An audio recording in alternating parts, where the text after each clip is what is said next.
Тя чак да запекне. Сега, тук кое е лошото и кое е доброто? Реално това трябва да излезне доста по-лесно, ама... Да, не ще и не ще.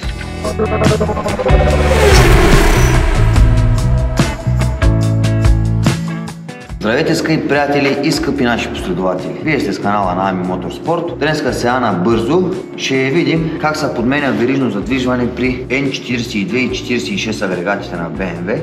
Зацепваме със специален инструмент отзади за разпределителните валове. Отпреде, като го събираме, имаме инструмент да зацепим шайбите за центровката, т.е. четеца на центровката. Зацепва се пак с инструмент от отзаде. Сега тук, ако се види, ние сме свалили излокателния колектор. Ще ви го обясня защо.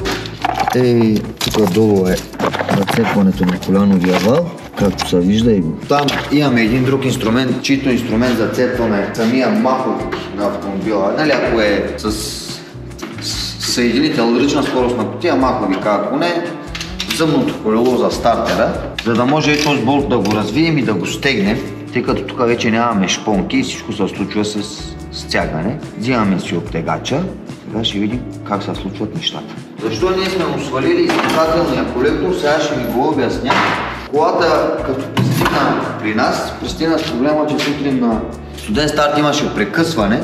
Пристигна с този проблем и взимаше паразитен въздух от гарнитура, капак, клапани. Там е подобно. Тук вече обтегача почти не функционира и се закача. И вече като отворихме, нали, горния капак, вие искаш да се проверят веригите. Да, наистина нямаше разтегнато. Вика, тъй ти сме отворили вика, тъй съм дошъл от Стара Загора, чак до Кърджали. Вика да направим това.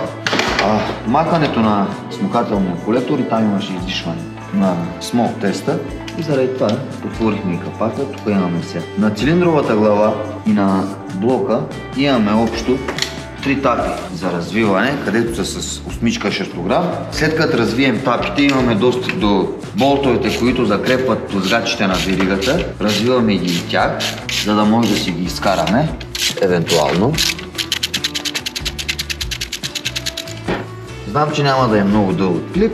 Просто тук целта на клипа, да правим в момента, е да се види. Защото ако примерно имате N55 двигател или пък N53 или от типа, ако ще подмените само веригите, принципа е същия, нали? Но вече при N52-ката, N53-ката, най-вече при N55-цата, тук се дава задължителен казус, т.е. да се прави една проверка на маслена помпа, основни биелни лахери. Сега, тук кое е лошото и кое е доброто, също ще го коментираме.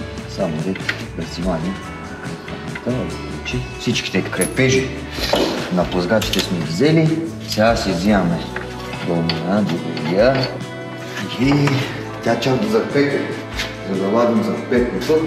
Реално това трябва да излезне доста по-лесно, ама спрямо годините на автомобила е поносимо да е запекло до тая степен.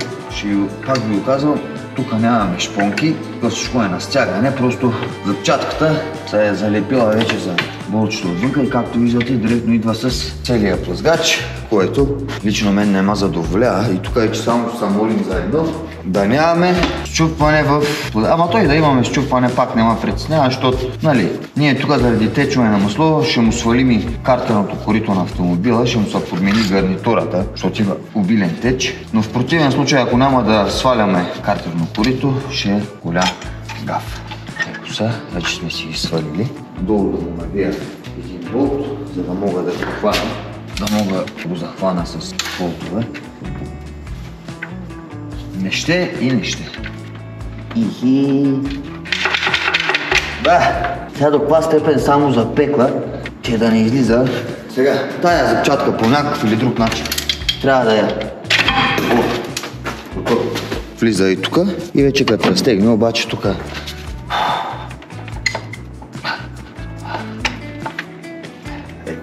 цяло верижно задвижване на N42 агрегат. Вече като правим монтажа обратно, го правим по същия принцип.